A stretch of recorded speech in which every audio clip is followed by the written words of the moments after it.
১৬ জন গর্বিত বাংলাদেশি আটক হয়েছে কুয়ালালামপুর এক ফোন এবং মুদি দোকান থেকে। এই গর্বিত বাংলাদেশি এই কারণে বললাম, তারা মালয়েশিয়ায় ইমিগ্রেশন যে ভিসার কাগজটা দেয় অরিজিনাল, সেটাকে তারা কপি করে। তাদের মতো এমন ট্যালেন্টেড গর্বিত বাংলাদেশি আর কজন আছে মালয়েশিয়াতে সেটা জানা নাই। ১৬ জন যে ধরা পড়ছে, ১৬ জনই যে আমাদের গর্বিত বাংলাদেশি তা না।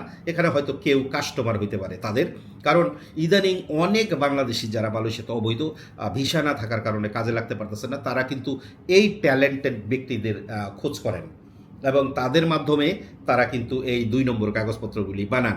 আমি এখানে আপনাদেরকে একটা মেসেজ দিতে চাই, তারা যারা এই গর্বিত ব্যক্তিদের কাছ থেকে এই কাগজপত্রগুলি বানান, যে আপনি এই ২ নম্বর কাগজ নিয়ে যদি কখনো ধরা পড়েন, তাহলে দেখবেন যে আপনার ২ ধরনের সাজা হবে। একটা হচ্ছে আপনি অবৈধ, দ্বিতীয়টা হচ্ছে যে আপনি এই ২ নম্বর কাগজ দিয়ে ধরা পড়ছেন।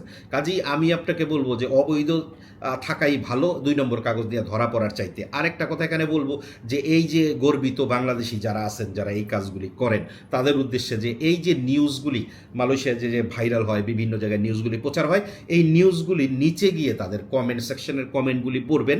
তারা আমাদেরকে কিভাবে রাম ধোলাই দেয়, এই কমেন্টগুলি পড়বেন। কিভাবে ঘৃণা, কি পরিমাণ তারা আমাদেরকে ঘৃণা করে, সেটা আপনি নিজে পড়লে আপনি বুঝতে পারবেন। জাতিগতভাবে পুরো জাতিকে আপনি লজ্জায় ফেলেন ১-২ জন এই ধরনের কাজ করে। মালয়েশিয়াতে যে পরিস্থিতি বর্তমানে চলতেছে, এমন কাজ সাধারণত মুদি দোকান এবং ছোটোখাটো ফোনের দোকানেই হয়ে থাকে।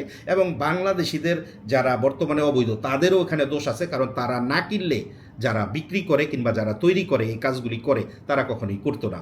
ইদানিং আপনি টিকটক কিংবা ফেসবুকের মধ্যে দেখবেন যে এই রকম কাজগুলি সাধারণত অ্যাভেলেবেল অ্যাডও দিতেছে মানুষ। এত সাহস যে তারা অ্যাড দিয়া, মানে অ্যাডভার্টাইজমেন্ট দিয়ে এই কাজগুলি তারা করে।